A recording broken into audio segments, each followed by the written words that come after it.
Have you ever wondered what one small act of kindness could do to change someone's life forever? Tonight, I'll tell you a story that begins with a lonely woman, a shivering stranger, and a simple garage. But by the end, that one choice here to open her heart will leave you questioning how you see people around you every single day. It was late November, the first frost already painting the town in white. Emily was sitting by her window, sipping on lukewarm tea. She was a single mother, exhausted from juggling 2 part-time jobs and raising her 8-year-old daughter, Lily. Life had not been easy since her husband had walked out years ago.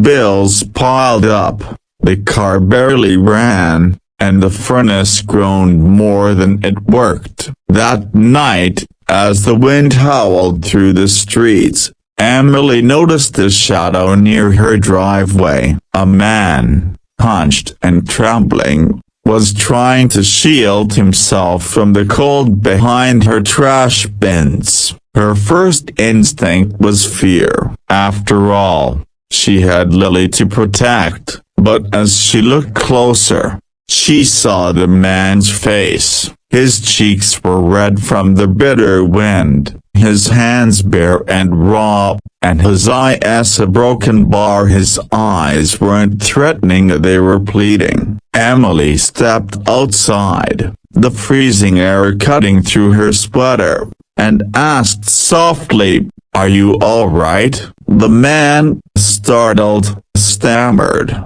"I'm sorry, ma'am. I'll move. I just needed a place out of the wind." Something tugged at Emily's heart. Against her better judgment, she made a decision that would change everything. "Listen," she said cautiously, "I can't let you in the house as a broken bar, but if you need to get out of the cold, you can stay in the garage for tonight." His eyes widened, disbelief and gratitude mixing in an expression that nearly brought tears to her own. "Thank you," he whispered, his voice breaking. That night, Emily brought him an old blanket, a thermos of hot tea, and one of Lily's extra pillows. Lily, curious, peeked from the doorway, asking, "Mom,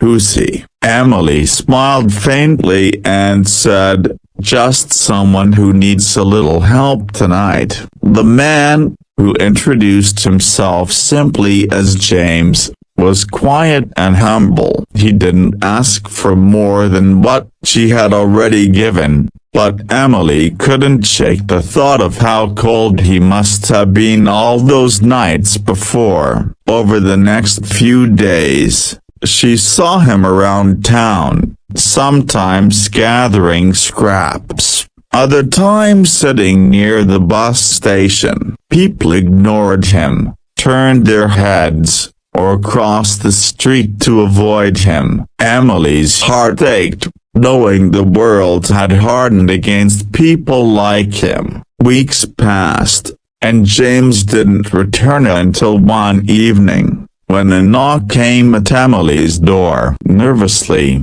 she opened it to see him standing there, cleaner this time, wearing a coat that actually fit. He smiled warmly. "I wanted to thank you again. That night you gave me a place in a broken bar. You reminded me what kindness feels like." Emily nodded, brushing it off. It was nothing, really. Anyone would have done the same. But James shook his head.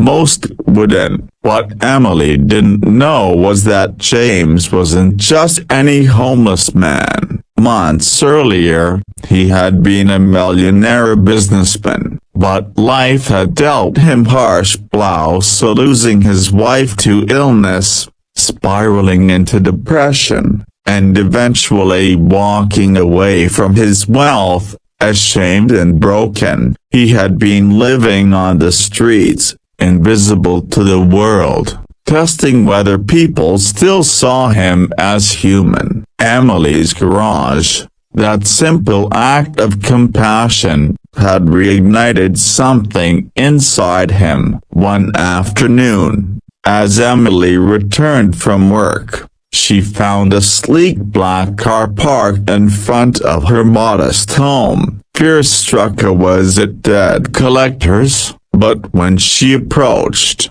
James stepped out, dressed in a fine suit. Emily gasped. "James, what's going on?" He smiled, his eyes glistening. "Emily, you saw me when no one else did. I didn't tell you who I was because I needed to know if kindness still existed without money attached to it. You proved it does." He explained his story, his past fortune, his downfall, and how he had slowly begun rebuilding his life. Emily was stunned, barely able to process what she was hearing. "Why are you telling me this now?"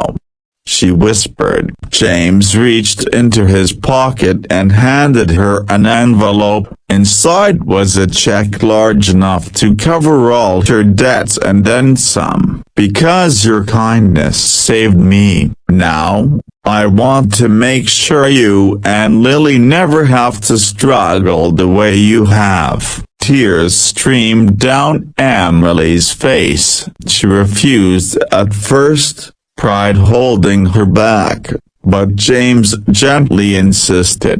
"This isn't charity, it's gratitude. You reminded me I was still worth something. Now let me do the same for you." From that day forward, Emily and James remained close friends. Lily adored him like an uncle, and Emily found her life slowly turning brighter. But more than the financial help, it was the reminder that compassion still had power, that no matter how hard life seemed, one act of kindness could ripple into something far greater than she could ever imagine.